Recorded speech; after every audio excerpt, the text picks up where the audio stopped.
Hi friends, ಮಾಯಾಲೋಕ Kannada ಚಾನಲ್ಗೆ ತಮ್ಮೆಲ್ಲರಿಗೂ ಮತ್ತೊಮ್ಮೆ ಸ್ವಾಗತ. ನನ್ನ ಹೆಸರು ಶುಭಾ ಶರಣ್. ಫ್ರೆಂಡ್ಸ್, ನಿಮಗೆ ಪದೇ ಪದೇ ಕೆಮ್ಮು, ನೆಗಡಿ, ಎದೆಯಲ್ಲಿ ಕಫ ಈ ರೀತಿ ಸಮಸ್ಯೆಗಳು ಬರ್ತಾ ಇದ್ರೆ ಇದನ್ನ ನೀವು ತಪ್ಪದೇ ತಗೊಳ್ಳಿ. ಫ್ರೆಂಡ್ಸ್, ಇವತ್ತು ನಾನು ಹೇಳುವಂತ ಈ ಮನೆಮದ್ದು ನಿಮ್ಮ ಎದೆಯಲ್ಲಿ ಸೇರಿ ಹೋಗಿರುವ ಕಫವನ್ನ ಪೂರ್ತಿಯಾಗಿ ನಿಮ್ಮ ಶರೀರದಿಂದ ತೊಲಗಿಸುತ್ತೆ.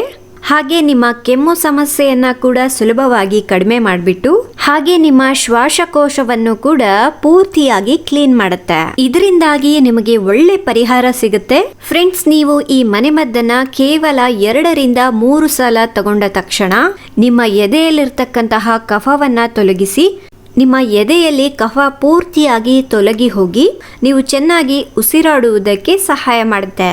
ಹಾಗಾದ್ರೆ ಈ ಮನೆಮದ್ದನ್ನ ಯಾವ ರೀತಿಯಾಗಿ ತಯಾರಿಸ್ಕೊಳ್ಳೋದು ಅಂತ ನೋಡೋಣವಾ? ಅದಕ್ಕಿಂತ ಮೊದಲನೇದಾಗಿ ಫ್ರೆಂಡ್ಸ್, ನೀವು ಈ ವಿಡಿಯೋನ ಪೂರ್ತಿಯಾಗಿ ನೋಡಿದ ನಂತರ ನಿಮ್ಗೆ ಈ ವಿಡಿಯೋ ಇಷ್ಟ ಆದ್ರೆ ಪ್ಲೀಸ್ ಒಂದು ಲೈಕ್ ಕೊಡೋದನ್ನ ಮರಿಬೇಡಿ. ನೀವಿನ್ನೂ ನಮ್ಮ ಚಾನಲ್ನ ಸಬ್ಸ್ಕ್ರೈಬ್ ಮಾಡಿಲ್ಲ ಅಂದ್ರೆ ಪ್ಲೀಸ್ ಸಬ್ಸ್ಕ್ರೈಬ್ ಮಾಡಿ. ಆನಂತರ ಪಕ್ಕದಲ್ಲಿ ಕಾಣುವಂತ ಬೆಲ್ ಐಕಾನ್ ಅನ್ನು ಕೂಡ ಕ್ಲಿಕ್ ಮಾಡಿ.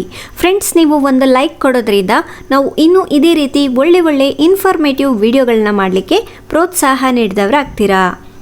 ಈ ಮನೆಮದ್ದನ್ನ ತಯಾರಿಸಲಿಕ್ಕೆ ನಿಮಗೆ ಮುಖ್ಯವಾಗಿ ಬೇಕಾಗಿರುವಂಥ ಪದಾರ್ಥ ಹಸಿ ಶುಂಠಿ ಅಂದರೆ ಜಿಂಜರ್.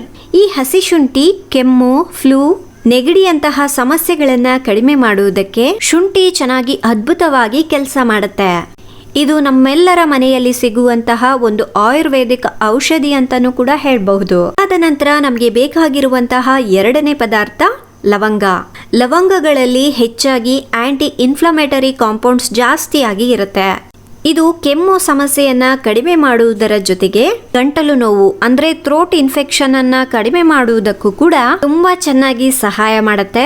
ಲವಂಗಗಳನ್ನ ಸಾಕಷ್ಟು ಜನರು ಅವರು ಟೀ ಮಾಡುವಾಗ ಹಾಕಿ ತಯಾರಿಸ್ಕೊಂಡು ಟೀನ ಕುಡಿತಾ ಇರ್ತಾರೆ. ಏಕೆಂದ್ರೆ ಈ ರೀತಿಯಾಗಿ ನಾವು ತಗೊಳ್ಳೋದ್ರಿಂದ ನಮ್ಮ ಗಂಟಲು ಕ್ಲೀನ್ ಆಗುತ್ತೆ.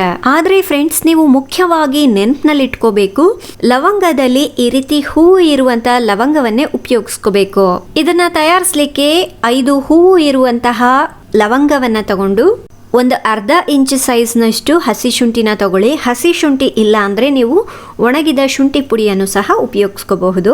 ಈ 2 ಪದಾರ್ಥಗಳನ್ನ ಜಜ್ಜಿ ಇಟ್ಕೋಬೇಕು. ಈಗ ಸ್ಟವ್ನ ಆನ್ ಮಾಡಿಬಿಟ್ಟು ಒಂದು ಪಾತ್ರೆಯಲ್ಲಿ 1 ಗ್ಲಾಸ್ನಷ್ಟು ಹಾಲನ್ನು ಹಾಕ್ಕೊಳ್ಳಿ. ಜಜ್ಜಿಟ್ಟಿರುವಂತಹ ಶುಂಠಿ ಲವಂಗವನ್ನ ಹಾಕಿ ಒಂದು 2 ರಿಂದ 3 ನಿಮಿಷ ಚೆನ್ನಾಗಿ ಕುದಿಸ್ಬೇಕು. ಕುದಿಸಿದ ನಂತರ ಒಂದು ಗ್ಲಾಸ್ನಲ್ಲಿ ಸೋಸ್ಕೊಳ್ಳಿ. ಈ ಹಾಲಿನಲ್ಲಿ ಶುಂಠಿ ಹಾಗೆ ಲವಂಗ ಪೇಸ್ಟ್ ಚೆನ್ನಾಗಿ ಮಿಕ್ಸ್ ಆಗಿದೆ ಅಲ್ವಾ? ಈಗ ನಿಮ್ಮ ರುಚಿಗೋಸ್ಕರ ಇದರಲ್ಲಿ ಜೇನುತುಪ್ಪವನ್ನ ಹಾಕಿ. ತುಂಬಾ ಜನರು ಸಿಹಿಗೋಸ್ಕರ ಸಕ್ಕರೆಯನ್ನ ಬಳಸ್ತಾರೆ, ಆದ್ರೆ ನೀವು ಈ ಮನೆಮದ್ದಿಗಾಗಿ ಜೇನುತುಪ್ಪವನ್ನ ಬೆರೆಸಬೇಕು. ಏಕೆಂದ್ರೆ ಇದು ನಮ್ಮ ಗಂಟಲನ್ನು ಹಾಗೆ ಶ್ವಾಸಕೋಶವನ್ನ ಬಲವಾಗಿ ಮಾಡುವುದಕ್ಕೆ ಇದು ಚೆನ್ನಾಗಿ ಸಹಾಯ ಮಾಡುತ್ತೆ.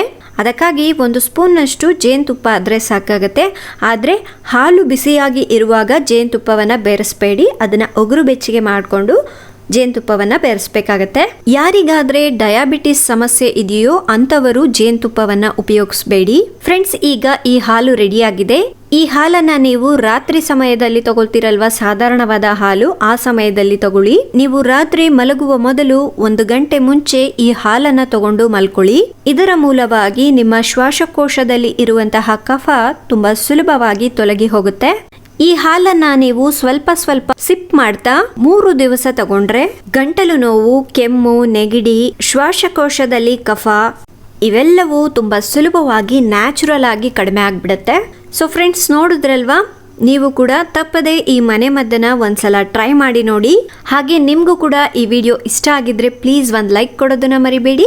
ನಿಮ್ಮ ಫ್ರೆಂಡ್ಸ್ಗೆ, ಫ್ಯಾಮಿಲಿ ಮೆಂಬರ್ಸ್ಗೂ ಸಹ ತಪ್ಪದೆ ಈ ವಿಡಿಯೋನ ಶೇರ್ ಮಾಡಿ. ನಾಳೆ ಇನ್ನೊಂದು ಹೊಸ ಟಿಪ್ನೊಂದಿಗೆ ಮತ್ತೆ ಸಿಗೋಣ.